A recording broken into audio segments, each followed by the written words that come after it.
자, 학생 여러분 안녕하세요. 박길섭입니다. 이번 시간에는 햄릿 두 번째 시간인데 본문을 한번 공부해 보기로 하겠습니다. 전 시간에 쌤이 앞부분 줄거리를 잘 설명했죠. 자, 여기 PDF 파일을 보겠습니다. 자, 이 부분 앞부분 줄거리 부분이죠. 네. 12세기 덴마크 왕이 갑자기 죽고 동생 클로디우스가 왕위에 올랐습니다.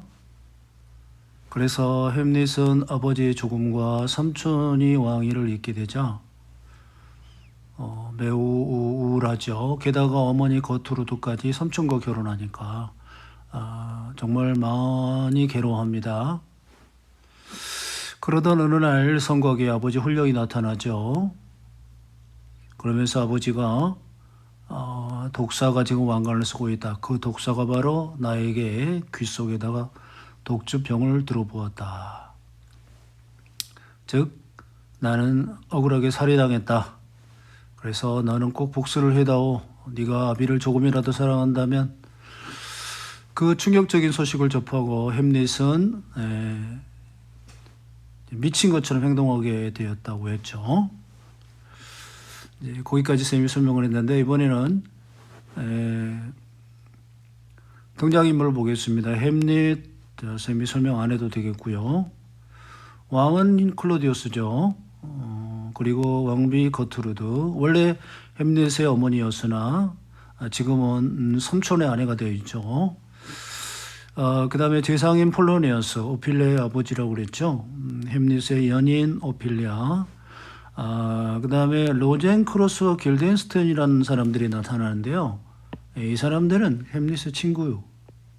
저 동창생들입니다. 동창생들.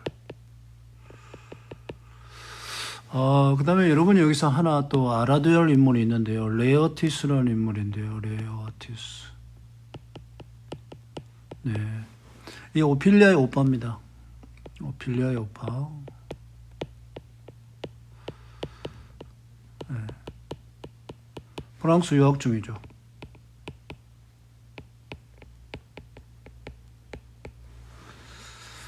레어티스가 나중에 이제 중요한 역할을 하게 되는데요.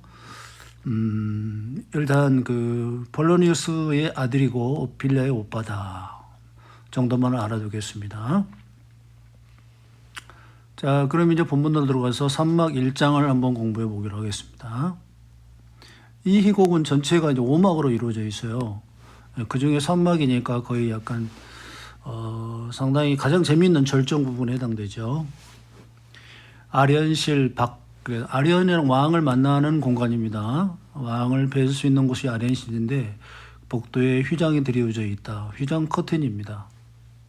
중앙에 탁자가 있고 한쪽 구석에 십자가가 달린 기도용 책상이 있다. 왕과 왕비가 등장을 하고 그 뒤에 제상 폴로니우스가 따라오고 자, 로젠크로스 길던스턴이 등장합니다. 이들은요 햄릿에게는 그 좋은 사람들이 아닙니다. 이 클로디우스가 이 로젠클로스와 길덴스텐을 불러들여 가지고 햄릿이 왜 그렇게 우울한지 햄릿을 감시하기 위해서 그리고 햄릿을 갖다가 속마음을 떠보기 위한 그런 그 일종의 스파이 같이 이렇게 심어놓은 존재들이에요. 그래서 이제 그 햄릿을 잘 감시해라. 그리고 햄릿이 왜 그렇게 우울한지 원인을 찾아내라. 이게 이들에게 떨어진 임무죠. 자, 왕의 대화를 보겠습니다. 결국 어떤 방법을 써도 끝내 알아낼 수 없단 말이지. 뭘 알아냈죠? 뭘 알아내고 싶은 거죠? 햄릿의 속마음이죠. 도대체 햄릿이 어째서 그렇게 마음이 굉장히 우울한 겁니다. 떨어질 낙입니다. 마음이 밑바닥으로 다운된 걸 말해요. 위험스러운 광태를 부리며 광이 미치광이 광자죠. 광은 이렇게 씁니다. 미치광이 광이죠. 미치광이 광. 태는 태도를 말합니다. 미치광이 같은 태도를 왼쪽에 아래에 이렇게 뚜풀이가 되어 있으니까 참고해 보기 바라고요. 이렇게 조용한 나를 소란스럽게 하는지를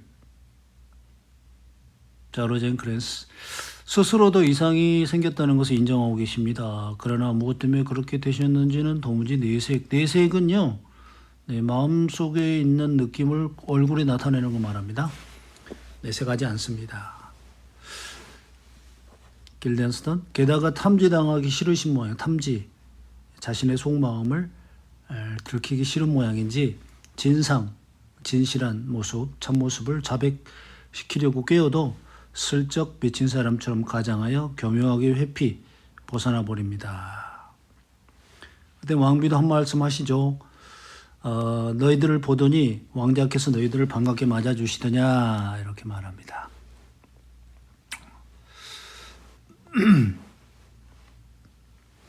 그러니까 로젠크랜스가 아주 점잖게 대해주셨습니다. 그러나 마지못해 하시는 것 같아요. 햄릿이 눈치를 챘죠. 자진해서는 별로 말씀을 안 하셨지만 묻는 말에는 아주 선선히 대답하셨습니다. 왜 햄릿이 그랬을까요? 햄릿은 오히려 이들을 역이용합니다.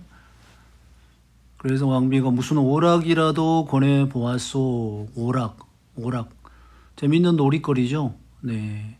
지금 햄릿 왕자가 자신의 아들이 너무 우울하니까 이 우울함을 달래볼 수 있는 어떤 수단으로 오락을 권해봐라. 그런 얘기죠. 자, 이 대목이 중요한데요. 그랬더니 로젠크랜스가 이렇게 말합니다. 네 실은 마침 여기에 오는 도중에 배우 일행 네. 을 만났는데 그 말씀 햄릿 왕자한테 배우들이 있던데 연극 좀 해보시는 거 어때요? 그랬더니 퍽 반가워하셨다는 얘기예요. 일행은 지금 성 안에 와 있습니다. 아마 오늘 밤 왕자님 앞에서 연극을 하게 되는 모양입니다. 이 부분인데요. 이게 사실은요, 햄릿이 이 배우들을 몰래 불러들인 겁니다. 그리고 햄릿이 그 배우들에게 시키려는 연극 대본을 다 써줘요. 근데 그 연극의 대본이 그게 바로 클로디우스가 왕을 교묘하게 독살하는 장면을 그대로 만들어 놓은 거예요. 그런데 로젠크랜스는 지금 그걸 모르고 이렇게 말해요. 자기들이 배우 봐가지고 오히려 그 배우들을 자기가 권했다 이렇게 말하잖아요. 근데 이 장치가 참 교묘한데요. 그랬더니 옆에 있던 제상이 그렇습니다.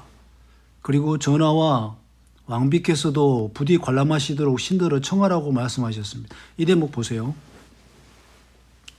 그러니까 이제 그 햄릿이 폴로니우스에게도 이미 얘기를 해놓은 거예요.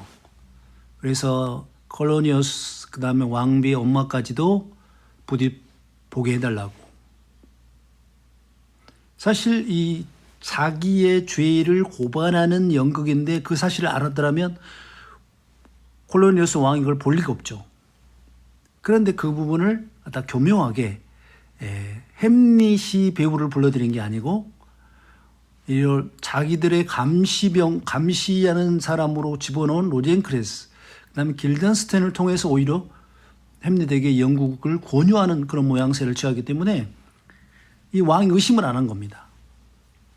그리고 옆에 폴로니우스한테 슬쩍 옆에서 왕비한테 같이 한번 보시죠. 이렇게. 게다가 요즘에 지금 햄릿이 너무 우울하니까 뭔가 좀 잘해주고 싶잖아요. 그런데 그걸 이제 요구를 하니까 아무 의심 없이 그 다음 보세요. 왕이 뭐라냐면 관람하고 말고 이렇게 됩니다. 그의 마음이 그처럼 변해간다고 하니 그가 요즘에 우울한 마음에서 조금 더 오락에 관심을 가져가지고 좀 마음을 긍정적으로 이제 바꾸고 간다고 하니 얼마나 반가운 일이야. 자, 그럼 어서들 가서 자주 권유해서, 즉 햄릿에게 자주 오락을 권유해서 마음에 끌리도록 노력해 보아라. 예, 노력해 보겠습니다. 하고 로젠크랜스와 길덴스텐이 퇴장합니다. 왕이 거트루드에게 여보 거트루드 이제 좀 들어가 있으시오. 실은 좀 은밀히 햄릿을 이리 불러놓았소. 햄릿과 오피리아 이처럼 여기서 우연히 만나는 것처럼 오피리아 만나게 하자는 것이오.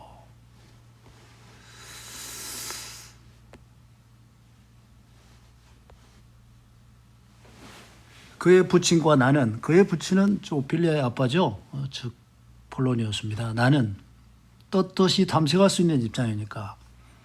왜 떳떳한 거죠? 그의 부친은 폴로니오스니까 신부의 아버지죠. 신부의 아버지. 신부의 아버지. 신부 부친이죠. 부친. 나는요. 나는 신랑의 부친이죠. 신랑의 부친. 그러니까 두 아이가 서로 사랑한다는 사실을 알고 있으니까 신부의 아버지하고 신랑의 아버지가 사랑한지 안 한지 보겠다는 거니까 떳떳하죠. 숨어서 두 사람이 만나는 장면을 살펴보고 그 행동으로 미루어 과연 병의 원인이 사랑 때문인지 좀 미친 이유가 햄릿이 오피리아에게 빠져서 그런지를 판단해 보겠다. 그러니까 왕비가 분부대로 하지요. 그런데 오피리아 다행히도 너의 아름다움, 용모의 아름다움이 햄릿이 실성하게 된 원인이 되기를 바란다 그랬어요. 왕비가 굉장히 걱정하죠. 그래서 왜 그렇게 미쳐버린지를 원인을 모르고 있는데 너한테 빠져서 미친다면 좀 안심이 되겠다는 얘기입니다. 그러면서 이번에는 너의 인격의 힘으로 햄릿을 다시 온전한 삶으로 만들어 두 사람의 위험과 체면이죠. 체면이 설 수 있도록 해주기를 부탁한다. 라고 왕비가 말하니까 오피리아 저도 그렇기를 바라옵니다. 자, 왕비는 물러가고 폴로니오스가 오피리아 여기서 서성거리고 있거라. 그리고 왕한테는 황공하온지다만 같이 숨으시죠. 다시 오피리아에게 이 책을 읽고 있거라. 기도용 책상에서 책을 집 오피리아에게 주죠. 그렇게 책에 몰두한 것처럼 가장하고 있으면 이상스럽게 보이지 않을 게다. 그 다음에 이 대사가 참 이게 명대사인데요. 자, 여기 한번 보겠습니다. 이 부분. 이건 마귀의 본성에다가 제법 경건한 듯한 가면과 가장. 가면, 가장이 뭔지 알죠? 거짓되게 꾸미는 걸 말합니다. 본래 본성은 마귀처럼 나쁜 놈인데 아주 착한 녀석인 것처럼 교묘하게 꾸짖는 그런 사탕발림하는 사탕발림.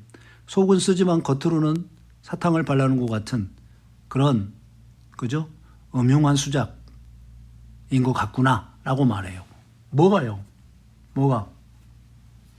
이렇게 왕자를 이렇게 불러내가지고 너랑 만나게 해서 네가 마치 기도를 하는 것처럼 지금 그리고 왕자하고 우연히 만날 수 있는 것처럼 가장하는 이 모습이 근데 이게 말이죠. 이 대사가 밑에 이 왕 콜로니오스에게는 전혀 다른 의미로 다가옵니다. 이게 이 왕한테는 사실은 이 폴로니오스가 이 말을 한 이유가 지금 오피리아에게 이렇게 가장하는 이 모습이 좀 하기 싫은 모습이다 이런 뜻인데, 그리고 죄스러운 일이다.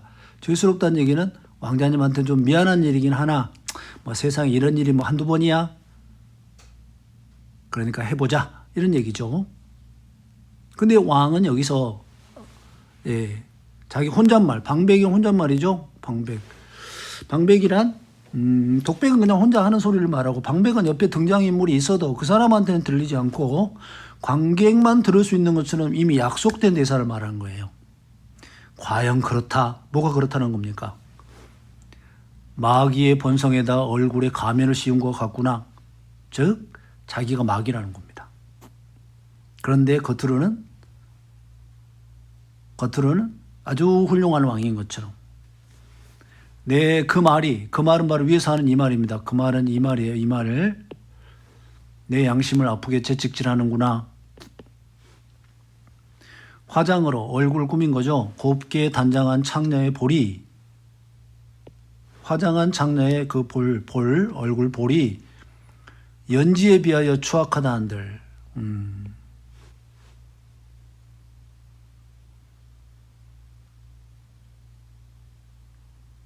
즉 본래 볼을 화장으로 감추죠. 근데 그게 좀 추악하다고 해도 그건 약과다. 그럴듯하게 꾸민 말 뒤에서 행동하는 내 행실. 겉으로는 먼저 햄릿을 위한 척, 나라를 위한 척, 그리고 왕비를 위한 척 하지만 사실은 형을 죽이고 형의 여자를 뺏어버리고 형의 자리는 왕자를 뺏어버리죠.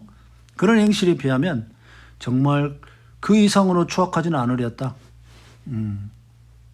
내 행동이 그냥 정말 마귀 같은 본성에다가 사실은 경건한 것처럼 보이는 가면을 쓰는 것과 다름이 없다는 얘기예요. 굉장히 양심의 가책을 느끼고 있죠. 예.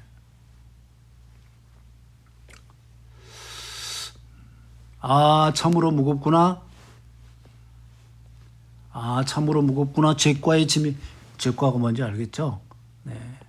형을 죽이고 독살하고 형의 자리와 형의 여자를 빼앗는 그 죄의 그 결과가 정말 무겁구나. 괴로워합니다. 자, 그때 발소리가 들리죠? 네. 전하, 숨쉬지요. 두 사람 휘장되어 숨는다.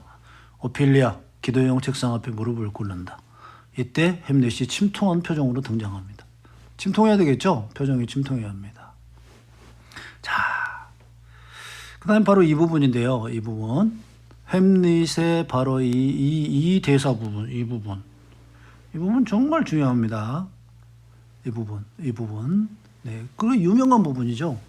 네, 특히 이 부분. 죽느냐 사느냐 이것이 문제로다. 요즘 햄릿이 아주 명대사죠. 네, to be or not to be, that is the question. 그것이 문제다. 그렇습니다. 차라리 죽어버리면 모든 거 잊어버리죠. 살자니 너무 괴롭죠. 그래서 이러지도 저러지도 못할 지경에 놓여 있는 햄릿의 내면적 괴로움을 정말 한마디로 잘 보여주는 겁니다. 가혹한 운명의 화살. 네. 아버지를 죽인 동생을 아버지로 모셔야 되는 나. 그리고 그런 남자를 남편으로 모시고 있는 엄마를 나는 엄마라고 불러야 되는 나. 정말 가혹합니다. 이게 참아야 되는 것이 장한 것이냐, 옳고 훌륭한 것이냐, 아니면 밀려드는 환난은 근심이나 재난을 말하는데, 화는 근심이고 재난인데요. 이 밀려드는 두 손으로 막아 이를 뿌리채 뽑아서 없애버리는 것이 장한 일이냐. 죽는다는 말 보이죠? 죽는다. 죽는 것은 마치 잠을 자는 것 비슷하죠? 죽는다. 다만 그것뿐이다. 죽어버리면 다 잊어버리고 자는 거와 똑같다는 겁니다. 잠들면 모든 것이 끝난다. 차라리 죽을까 생각하고 있습니다. 번뇌며 육체가 갖는 온갖 고통이며, 그렇다면 죽음, 영원한 잠, 이것이야말로 열렬히 희구라는 얘기는 간절히 바라고 구하려고 하는 그런 생의 극치, 삶에서 가장 좋은 것이 아니겠느냐. 죽을 수만 있다면 이제 죽어버리고 싶은 겁니다. 그래서 모든 것을 잊어버리고 싶죠. 차라리 자기는 이런 상황이라면 죽음을 열렬히 추구해야 되는 거 아니냐. 생의 가장 좋은 부분, 가장 아름다운 부분이 바로 죽음이 아니냐. 이렇게 생각합니다. 근데 그 다음 보겠어요. 잔다. 자게 되면 꿈을 꾸게 되죠. 꿈을 꿉니다. 꿈을 꿔요. 이것이 문제입니다.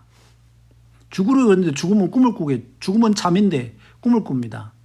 근데 생의 굴레, 생의 어려움을 벗어나 영원한 잠을 잘 때 어떤 꿈을 꾸게 될 것인가?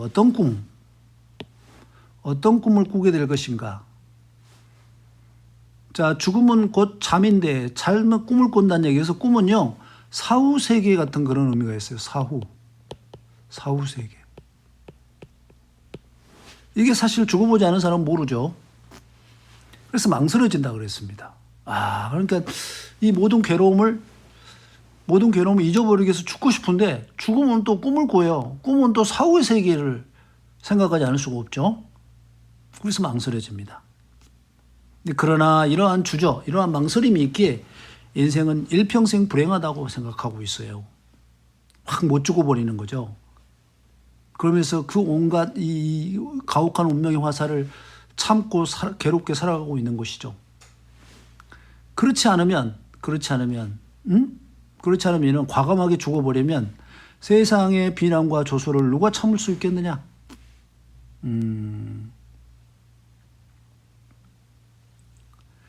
폭군의 횡포와 세도, 권력 있는 집안이죠. 권력 있는 집안의 모욕을 당하면서도 참게 되죠. 왜요? 확 죽어버리면 되는데 죽지 못하고 사후의 세계 때문에 망설이기 때문에 차마 못 죽고 그런 모욕을 당하고 있는 거죠. 예, 세상의 비난과 조소를 다 견디고 있는 거죠. 그리고 폭군의 횡포와 권력 있는 집안의 모욕을 다 참고 있는 거죠. 성실하지 못한 사랑의 고통도 참고요. 예, 성의가 없는 재판도 참고요. 관리들의 오만함도 참고요. 유독은 덕이 있는 사람이 받아야 할 소인배들의 불손함도 다 참고. 누가 참겠느냐 이거야. 응? 확 죽어버리면 되지 누가 참겠어. 하지만 확 죽지 못한다는 겁니다. 왜요? 죽은 후의 세계가 아직 잘 모르고 불안하기 때문에. 한 자루의 단도면, 짧은 칼이면 깨끗하게 자신을 자살해서 청산, 없애버릴 수 있겠죠. 누가 이런 무거운 짐을 지고 지루한 인생의 신음, 고통스럽게 신음하면서 진땀을 흘리겠느냐. 바로 무엇 때문이죠? 사후의 불안 때문입니다. 죽은 후의 불안, 사후의 불안.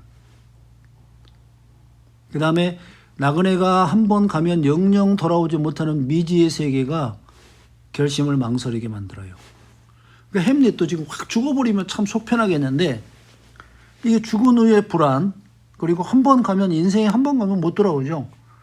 그래서 아직 자기가 알지 못하는 미지의 세계, 알지 못하는 미지의 세계에 대한 세계가 이것이 사후의 불안, 이것이 확 죽지도 못하게 만듭니다. 이래서 미지의 저 세상으로 날아가느니 차라리 이대로 현재의 환난을 참게 마련이지.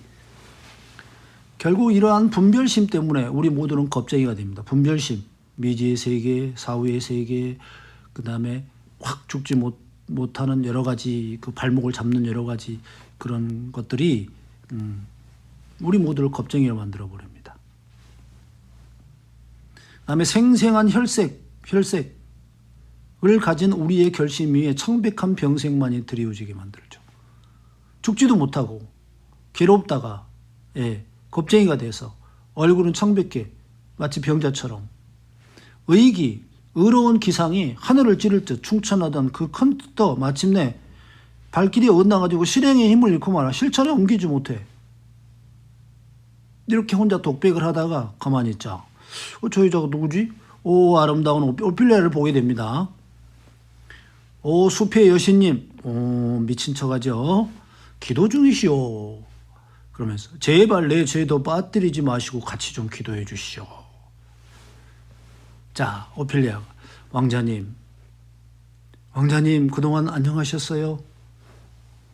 네, 햄릿이 황송하오 태평무사 태평합니다. 말투가 좀 이상하지요? 네, 황송하오 태평무사합니다. 예. 약간 미친 사람 같은 이제 오피리아가 이제 진짜 햄릿이 미쳤는가를 떠보기 위해서 그다음에 그 햄릿이 과거에 자기한테 사랑을 고백하고 주었던 선물 보석들을 갖다가 돌려주면서 저에게 주신 사랑의 선물들을 도로 돌려보내야 한다고 생각하면서도 이날까지 간직하고 있습니다. 자, 이제 부디 받아주세요. 네, 라고 말하죠.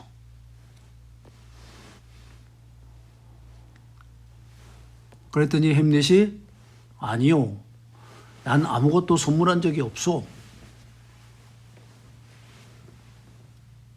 오피리아, 아이 참 왜 그런 말씀을 뻔히 아시면서 그때는 그처럼 그윽한 말, 사랑의 맹세겠죠. 네, 그윽한 말씀까지 있어 그 선물이 더 값지게 생각되었습니다.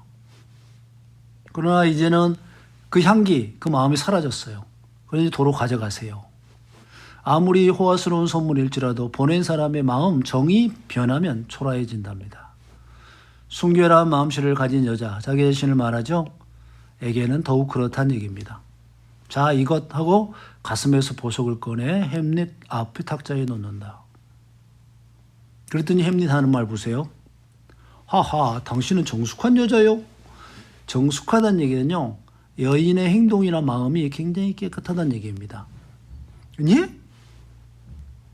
얼굴은 예쁩니까? 무슨 말씀, 도대체 무슨 뜻이에요? 무슨 말씀이에요? 글쎄, 정숙하고 예쁘다면 말이요. 여기서 정숙이라는 얘기는요, 즉 내면의 정신을 내면, 정신, 네, 내면의 아름다움 말하는 거예요. 그래서 예쁘다 이 말은요, 외모죠, 외모. 즉 여인의 미모를 말하는 거예요. 근데 햄릿이 하는 말이 참 재밌는데요. 그 둘, 즉 정신과 외모, 그 둘 사이가 너무 친하지 않도록 조심하고 이렇게 말해요. 그러니까 정신이 아름답고 외모 또한 이쁘면 좋은 거 아니에요? 근데 햄릿은 여기서 묘하게 말합니다. 정신과 외모가 너무 친하지 않게, 너무 두 가지를 다 갖추려고 하지 말라 그런 얘기입니다. 그러니까 오피리아 깜짝 놀라죠? 어머, 여자의 미모와 정절보다, 여자의 미모는 외모죠. 정절은 정신이죠. 정숙한 정절을 말합니다. 더 어울리는 연분이 어디에 있을까요? 즉 얼굴도 예쁜데 마음까지도 정결하다면 금상첨화 아니에요? 이런 뜻 아니에요? 근데 햄릿은 그렇게 말하지 않습니다. 천만의 말씀, 당신 틀렸어. 야, 미인이 정숙한 여자를 불의로 타락시키기 쉬운 일이 이랬어요. 즉 얼굴이 아름다운 여자가 미인이 얼굴이 아름다움이 정숙했던 여자를 불의로 타락시켜요. 자기 어머니 얘기하는 것이죠. 자기 어머니.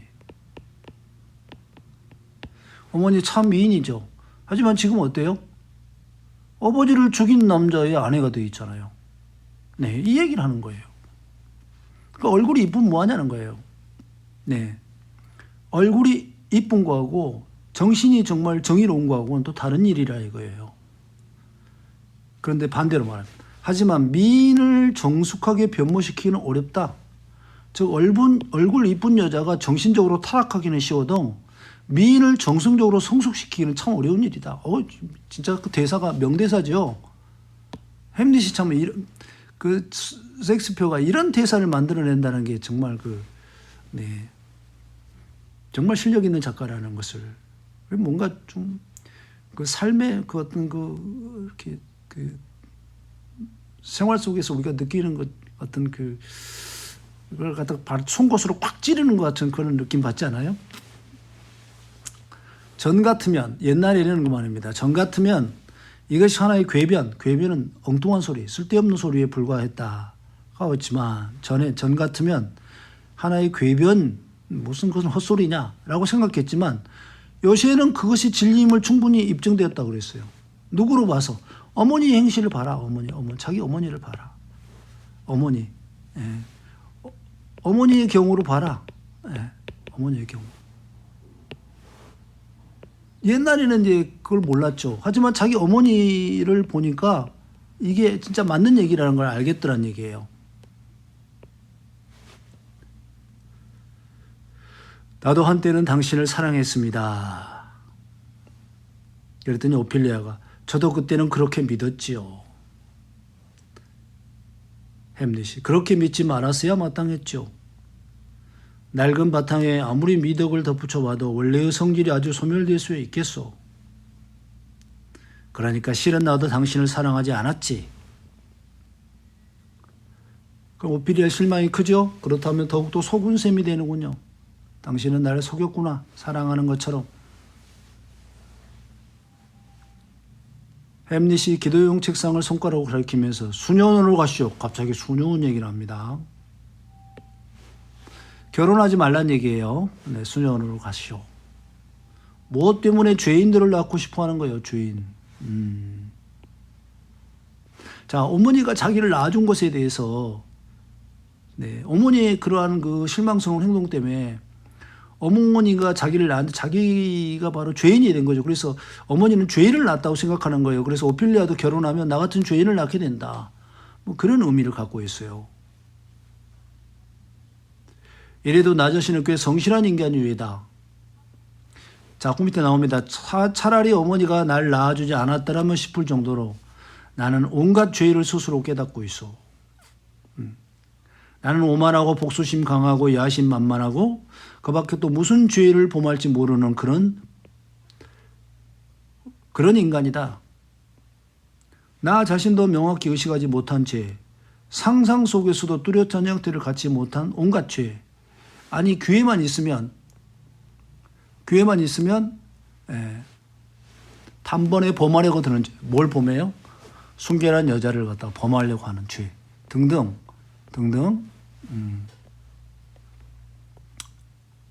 숱한 죄를 갖고 있는 사람이요. 나 같은 인간이 천지 사이를 기어다니며 할 일이 도대체 뭐란 말이요. 우리는 모두 대악당들입니다. 모두 악당들이라고 합니다. 네. 아무도 믿지 마시오. 수년으로 가시오. 그러다가 그러다 갑자기 아버지는 어디 계시오? 라고 물어요. 아버지는 여기서 오피리아의 아버지죠. 폴로니우스 재상을 말합니다.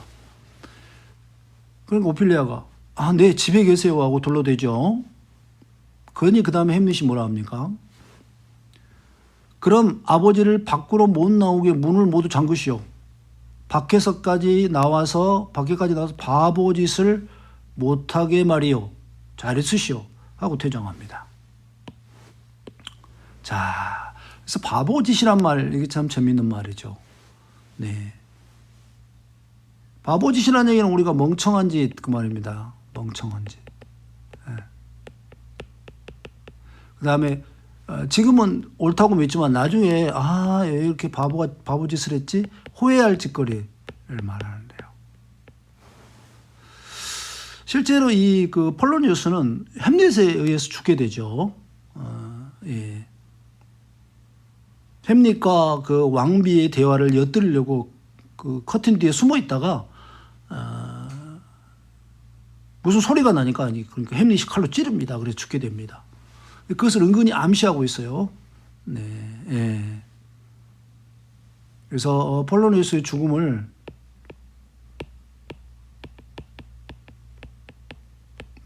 암시하고 있어요. 암시한다. 자, 수고하셨고요.